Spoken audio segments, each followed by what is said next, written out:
On the line with us right now for this hour is Professor Michael J. Professor, I'm sorry, I'm not sure how to pronounce your last name.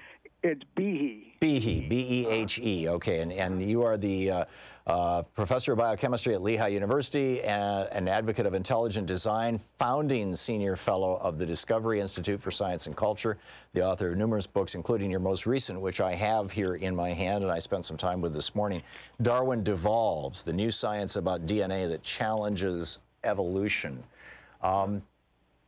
Lay out your premise for us.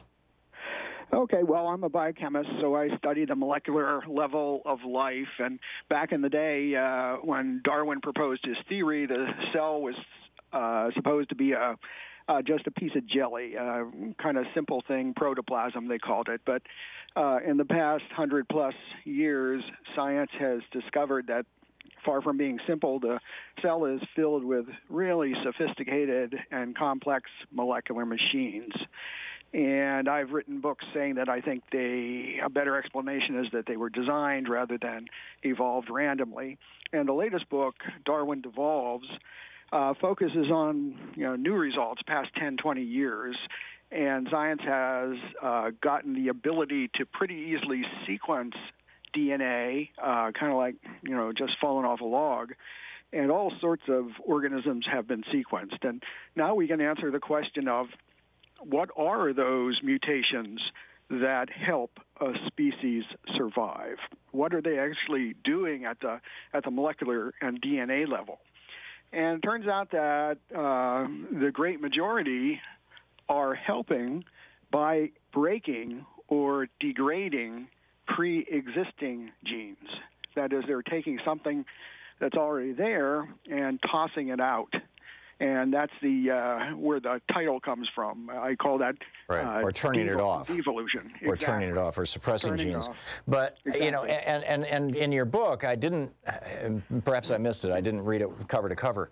But you were speaking about how Darwin was suggesting that evolution was a slow, gradual process, and in the years since then, of course, the theory of punctuated evolution has come about, which says that we've had 5 major extinctions. Each one of those extinctions involved massive species loss, and the opening as the world recovered from being basically sterilized by these extinctions, the opening of massive ecological niches into which organisms which were highly adapted for those new niches, but might have been maladapted previously, were able to flourish, and thus, the dinosaurs went away and were replaced by mammals, for example.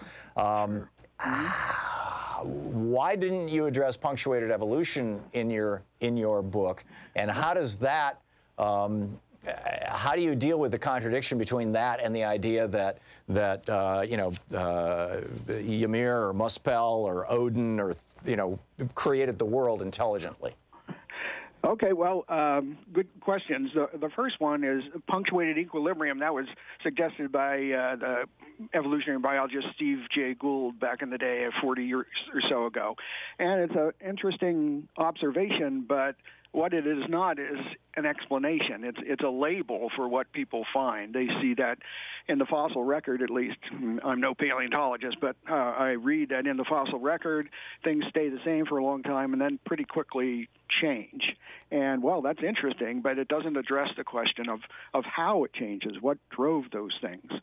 Same thing with the extinctions that you reference.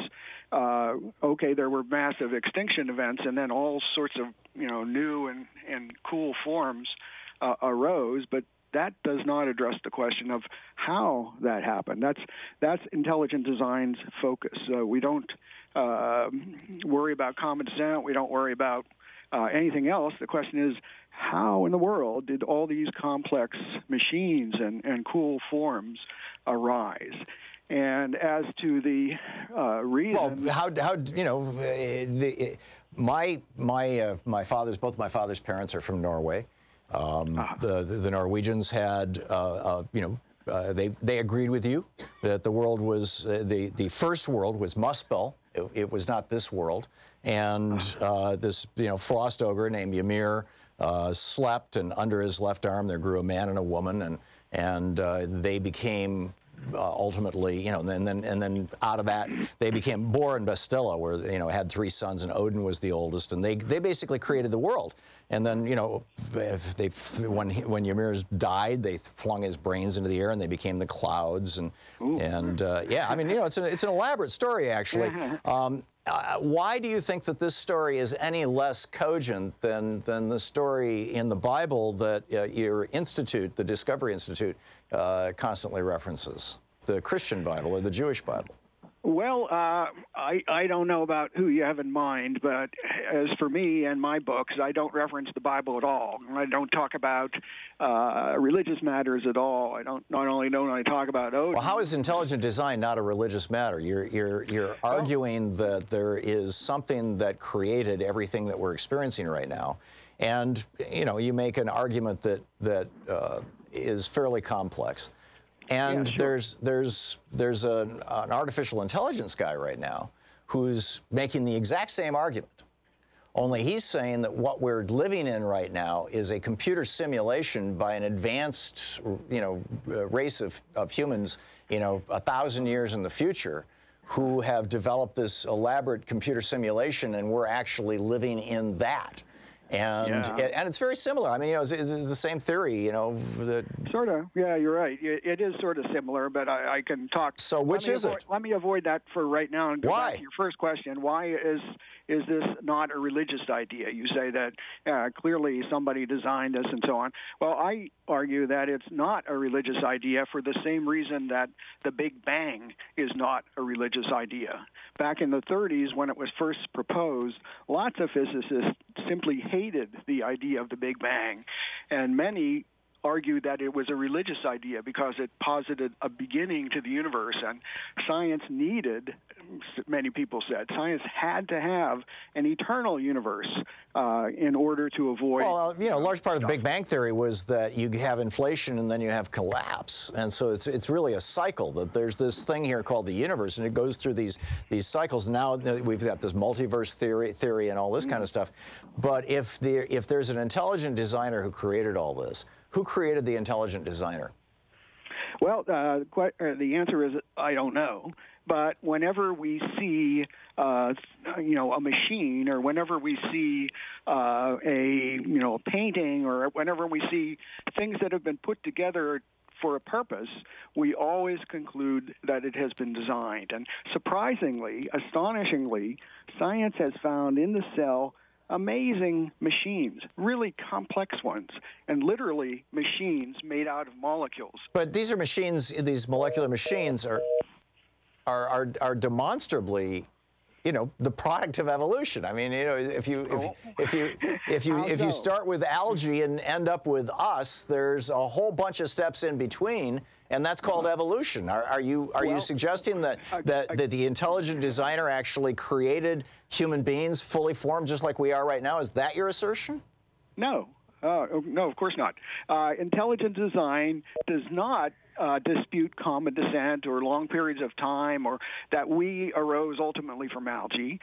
It disputes Darwin's mechanism, that random mutation and natural selection. Well, Stephen Jay Gould, you know, disputed that, as you correctly pointed out. I don't know where we're.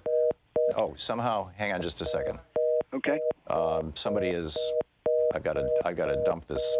Somebody's playing with our phones. My apologies, Professor Behe. Anyhow, you got the point of what I was saying, if you want to respond. Yeah, I mean, Stephen Gould was saying that, you know, Darwin's idea of slow progress and all that kind of stuff is overly simplistic. That doesn't mean that there's not, you know, some reality to evolution.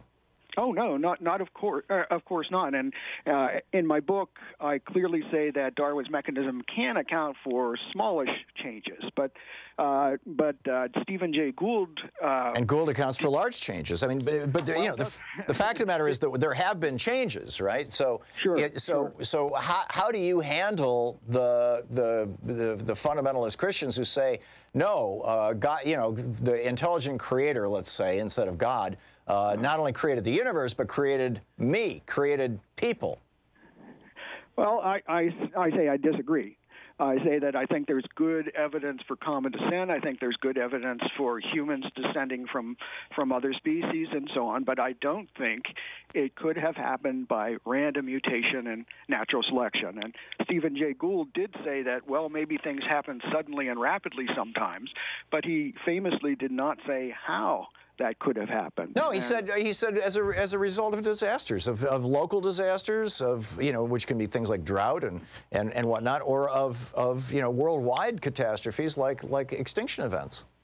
Well, a disaster at best only opens up a space into which other organisms might come. It does not explain how they get there. It's kind of like saying that, well, here's a brand new sheaf of Well, that's the point that Stephen Gould was making, is that, mutations adapt some organisms to new environments that previously would have been considered maladaptions. Now they're positive adaptions. Well, I mean, there are people who make that argument about ADHD being, an evolutionary advantage for people in the computer age. Well, I don't know about that, but the thing is that if you read my book, Darwin Devolves, it's only been in the past 10, 20 years that science has been able to determine what these mutations are that help organisms. Stephen Jay Gould, unfortunately, died before that time, and what we now find is that most of the helpful mutations are ones that actually throw away pre-existing machinery. And right, but you're just talking about the mechanism of it. I mean, how can you deny the existence of it?